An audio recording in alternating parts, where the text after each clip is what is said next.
After the enemy counterattack, I got hold of my forwards observation officer, Keith Miller, and told him to go to the end of Tumbledown Mountain and set up an OP and engage any enemy that he saw around the plain of Stanley.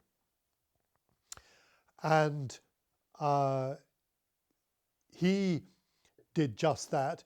And I also told him that whatever he did, he was to use VT fuses, which are fuses that explode about 15, 20 meters above the ground, and then so that we didn't lose the effect of the round into the soft ground that the plane consisted of. And then he discovered that there was an SAS OP within the vicinity, which we didn't know about. And they married up, and because of the SAS OP, instead of just getting battery level fire missions, he was able to get regimental level fire missions. And he was on his third regimental fire mission when the whole plain of Port Stanley became alive with Argentinians running back towards Port Stanley. And he held his final fire mission, and very shortly afterwards the ceasefire was called. So I'm firmly of the belief that the loss of Tumbledown Mountain was the final straw that broke the camel's back and convinced the Argentinians that Port Stanley was no longer tenable and that they had to surrender, so saving a large number of lives. That was the end of the Battle of Tumbledown. I then stayed with my company and the rest of the battalion on Tumbledown Mountain for the rest of that day and then that night, which was possibly the coldest night I have ever experienced. We didn't have sleeping bags. We had our sort of fighting kit, which was a pair of dry socks, a Chinese fighting suit, which was the old fashioned sort of quilted jacket and trousers, where we huddled out of the wind as best we could on the top of Tumbledown.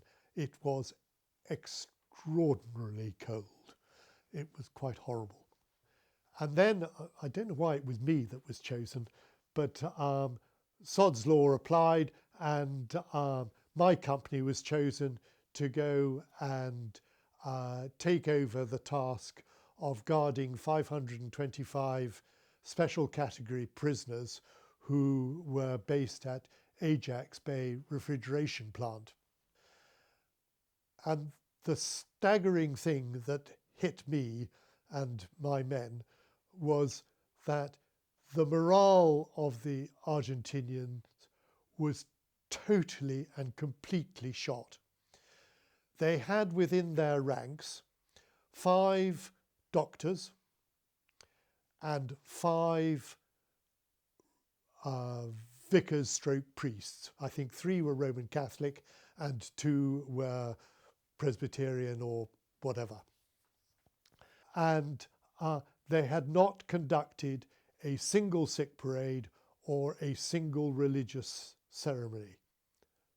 And so one of the very first things that I organised for the prisoners to do was to conduct sick parades and have a religious ceremony for their dead that were buried behind Ajax Bay. And that improved their lot really quite significantly. And I didn't realise how the effect of the major effect that loss of morale has on people.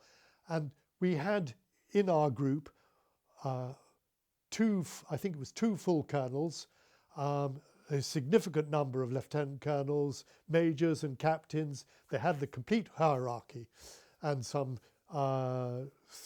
300 odd ordinary other rank Argentinian troops to look after them. And the Argentinian officers were worse than useless at that time. They were totally shot. We used 5 Argentinians to assist some company chefs that were cooking, and there were 7 chefs who were cooking for some 700 odd, or no, just under 700 odd people. And one of the things that we had difficulty was stopping the Argentinians defecating whilst they were in a queue waiting to be fed. Even the fact that they had to clean it up themselves, it didn't seem to stop them. For some reason, their morale was just so bad that they didn't seem to care. But they responded better to my guardsmen giving them instructions than their hierarchy. And it was a real eye-opener to me, that. We then had an inspection from the International Red Cross, and we were told over the radio that they were coming the next day. And I said, well, who do they consist of? Oh, it's only 3 general level inspectors, plus a brigadier level inspector and a civilian lawyer. So you can imagine the effect that had on me. My training, being a public duties soldier, interest in prisoner of war handling had been absolutely nil. So my knowledge of how to look after prisoners was minimal. But we applied the good British system of what's good enough for you, for me, is good enough for you. And we treated those prisoners exactly the same as we treated our own men. The only difference was that my boys carried a rifle and they didn't carry anything. The International Red Cross said, you are not meeting the international standards for a prisoner of war camp, but you are doing the very best you can, and we give you a clean bill of health.